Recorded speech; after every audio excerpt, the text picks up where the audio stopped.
Hi, in this video, we're going to take a look at propagating a default route in OSPF. Okay, so the router that is used to connect our routing domain to the outside world, to the internet, or to some kind of external network, sometimes known as the edge, entrance, or gateway router. In the OSPF lingo, we call that the ASBR, Autonomous System Boundary Router. Okay, and this is usually where we want to advertise a default route into our routing domain, pointing towards, in this case, our internet service provider. Okay, so in this scenario here, we're just using a loopback address in lieu of an actual interface pointing to the internet. You know, by the way, loopback addresses are useful for things like this. If the interface doesn't really exist, you're in a lab setting where you only have so many physical interfaces in a topology like this, you can use a loopback interface just to simulate a connection to some place or something that doesn't really exist, but you can still advertise this network or create static routes or route for it, just like you do any other interface. Okay, so here we're just saying we have our static route, okay, our default route, all right, pointing to our ISP.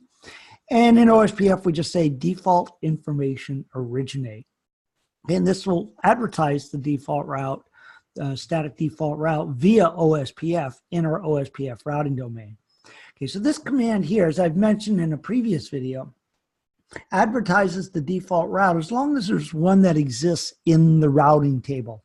This will only be advertised because we have a static default route that we've configured, and that static default route is in our routing table. If for some reason we had forgotten or to configure the static default route, or our path to our ISP, that link was down, so that default route was no longer in our routing table, then it would no longer be advertised via OSPF, unless you add the keyword always. This will advertise a default route into the OSPF routing domain, regardless of whether or not one actually exists in the routing table. Basically, it's a way that the ASBR can tell all the routers in its routing domain, hey, here's a default route. You just send anything not in your routing table towards me, and then I'll take care of it. Either if I know where it is, I'll forward it on. Otherwise, I'll just drop the packet. But don't you worry about that. Okay, and here we can verify that it is in the routing table on R2, our ASBR. Because it's in the routing table, we are going to be advertising it. Default information originate will advertise this route throughout the routing domain. And we can see that it's been advertised as an external type 2 route and received in this case by R1. Okay, pretty straightforward. R3, same thing. Okay, they learned it via OSPF. Again, external type 2 route. Okay, OSPFv3, it's exactly the same, only different. We just use IPv6 addresses.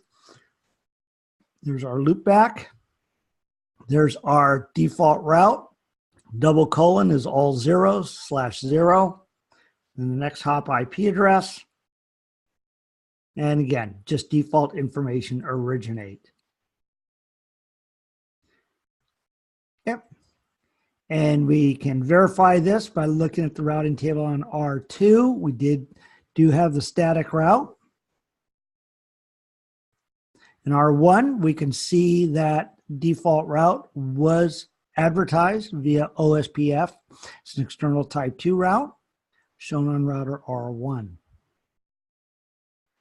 All right, so that's all it is to propagating a default route in OSPF.